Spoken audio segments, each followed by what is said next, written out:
मुफ्ती an Qasmi साहब ने बताया कि रमजान में हमें क्या क्या करना चाहिए। आइए वीडियो को पूरा देखते हैं दोस्तों। अस्सलामु अलैकुम वरहमतुल्लाहि वबरकातुहू। रमज़ान के महीने की स्टार्टिंग में ही हम और आप 5 कामों की नीयत कर लें कि मैं इन 5 कामों को रमज़ान के महीने में ज़रूर करूँगा, इनमें से एक भी काम को नहीं छोड़ूँगा।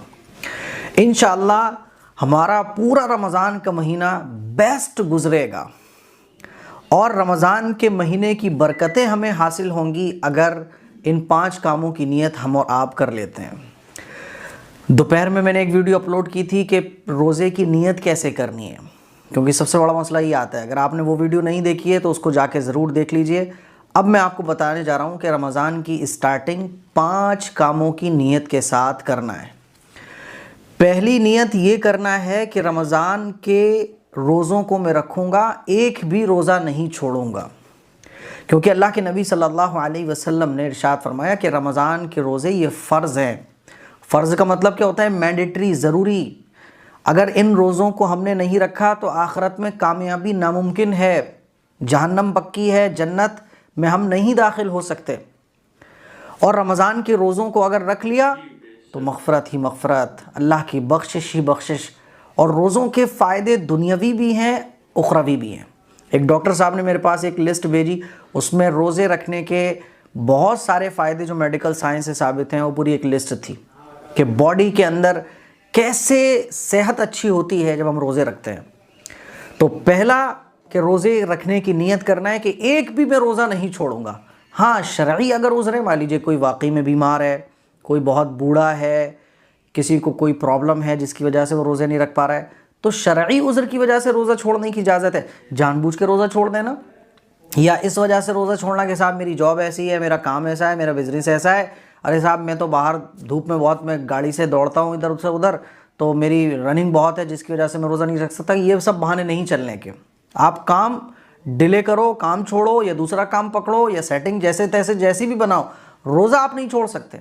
एक रोज़ा जानबूझकर छोड़ने वाला कितने बड़े सवाब से महरूम हो जाता है, आप अंदाज़ा कर सकते हैं कि अल्लाह के नबी सल्लल्लाहु अलैहि वसल्लम ने इरशाद फरमाया कि जो शख्स जानबूझ के कोई रोज़ा छोड़ दे और फिर वो सारी ज़िंदगी उसकी क़ज़ा में अगर रोज़े रखता रहे, सारी ज़िंदगी के रोज़े एक तरफ और रमज़ान का छूटा हुआ रोज़ा एक तरफ, एक रोज़े के सवाब को भी वो सारी ज़िंदगी रोज़े रखकर सवाब रमज़ान के एक रोज़े का नहीं पा सकता। दूसरी अहम इबादत तरावी की। बाज़ लोग ये समझते हैं कि 10 दिन का, 15 दिन का कुरान शरीफ तरावी में सुनने के बाद अब हम फ्री हो गए। ऐसा नहीं है। तरावी चाँद देखकर शुरू होती है और चाँद देखकर ही ख़त्म होती है। तरावी ये पूरे रमज़ान के महीने में पढ़ना सुन्नत मुअक्कदा है।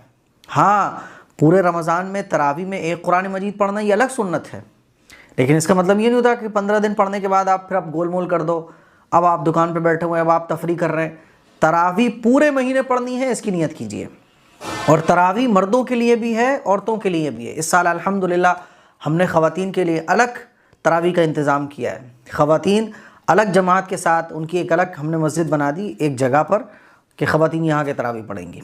इमाम एक मर्द होंगे और पर्दे के पीछे ख़वातीन तरावी पढ़ेंगी। तो तरावी पूरे महीने पढ़ना है।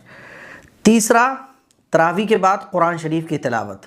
कुरान शरीफ का जो ताल्लुक़ है वो रमज़ान के महीने के साथ बड़ा ख़ास है, क्योंकि कुरान मजीद नाजिल होना ही रमज़ान के महीने में शुरू हुआ और हुज़ूर अलैहिस्सलातु वस्सलाम कुरान मजीद की तिलावत रमज़ान के महीने में खूब फरमाते थे। इसलिए कुरान मजीद की तिलावत जितनी ज़्यादा हो सके, लेकिन ज़्यादा के चक्कर में आप स्पीड से पढ़ना शुरू कर दो, ये नहीं करना।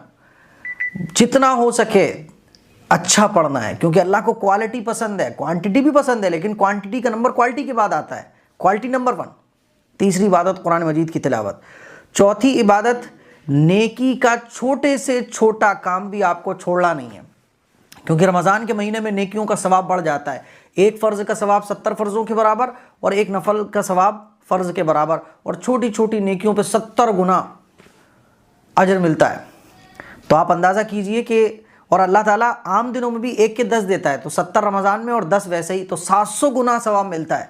छोटी से छोटी नेकी को भी हल्का नहीं समझना रमज़ान के महीने में। ये इरादा कर लीजिए कि सुन्नत पर भी अमल करूँगा मैं और मुस्तहब और अदब को भी नहीं रमज़ान के महीने में छोड़ूंगा। एक एक नेकी उस पर अमल करने की ज़रूर कोशिश करूँगा।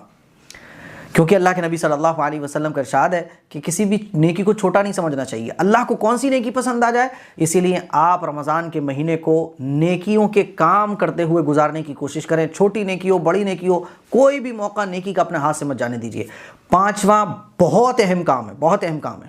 یہ اتنا اہم کام ہے کہ اگر آپ اس کو نہیں کرو گے تو روزہ رکھنا, قرآن شریف پڑھنا, تلاوت کرنا, بہت ساری عبادتیں کرنا, سب کا اجر ضائع ہو جائے گا. اور وہ کام ہے گناہوں سے بچنا. گناہوں سے بچنا رمضان کے مہینے میں بہت ضروری ہے. جیسے رمضان کے مہینے میں ثواب نیکیوں کا بڑھ جاتا ہے, گناہوں کا وبال بھی بڑھ جاتا ہے. اللہ کے نبی صلی اللہ علیہ وسلم کا ارشاد ہے, بہت سارے روزے دار ایسے ہیں جن کو بھوکا پیاسا رہنے کے سوا کچھ بھی حاصل نہیں ہوتا, کیونکہ وہ روزہ تو رکھتے ہیں لیکن گناہوں سے نہیں بچتے. بالکل ایسا ہے جیسے آپ نے ٹنکی میں پانی بھرنا تو شروع کیا اور آپ نے ٹنکی کے نیچے سوراخ ہے یا نل کھلا چھوڑ دیا, ٹنکی بھرے گی؟ کبھی نہیں بھرے گی. بالکل اسی طرح سے گناہ نیکیوں کو کھاتا رہتا ہے. جیسے آگ لکڑی کو کھا جاتی ہے, بالکل اسی طرح سے گناہ نیکیوں کو ختم کر دیتا ہے. گناہوں سے بچنے کی کوشش کرنا.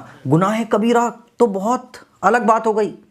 گناہ کبیرہ اگر آپ کر رہے ہیں, جیسے آپ ناجائز تعلق کسی سے قائم کیے ہوئے ہیں, آپ حرام کاری میں مبتلا ہیں, آپ شراب پی رہے ہیں, آپ غلط چیزوں کو دیکھ رہے ہیں, آپ جھوٹ بول رہے ہیں, یہ گناہ کبیرہ ہے. گناہ کبیرہ کا گناہ رمضان کے مہینے میں بہت بڑھ جاتا ہے. گناہ کبیرہ سے تو بچنا ہی ہے, چھوٹے چھوٹے گناہوں سے بھی بچنے کی کوشش کرنا ہے. گناہ سے بالکل بچنے کی کوشش کیجئے. چھوڑ دیجئے حرام رشتے, چھوڑ دیجئے حرام تعلق, کہ اللہ کے لیے میں اپنی گرل فرینڈ کو چھوڑتا ہوں, اللہ کے لیے میں اپنے بوائے فرینڈ کو چھوڑتا ہوں. رمضان کے مہینے میں میں کوئی گناہ کا کام نہیں کروں گا, اس نیت کے ساتھ کہ اے اللہ تو میری زندگی کو گناہوں سے پاک صاف گزارنے کی مجھے توفیق دے دے, میری زندگی کو گناہوں سے پاک صاف رکھ دیجیے اللہ. پھر دیکھو اللہ کی مدد آئے گی. تو اس لیے ان 5 کاموں کی نیت کے ساتھ رمضان کے مہینے میں ہم سب کو انٹر ہونا ہے. نمبر 1 روزے رکھنا ہے, اس کی نیت کرنا ہے. تراویح پڑھنی ہے, قرآن مجید کی تلاوت. چوتھی چیز نیکی, چھوٹے سے چھوٹا نیکی کا کام چھوڑنا نہیں ہے. 5واں کام گناہوں سے بچنا. انشاءاللہ ہمارے رمضان کا مہینہ بہت بہترین گزرے گا اگر ان 5 کاموں سے ہم رمضان کی سٹارٹنگ کرتے ہیں.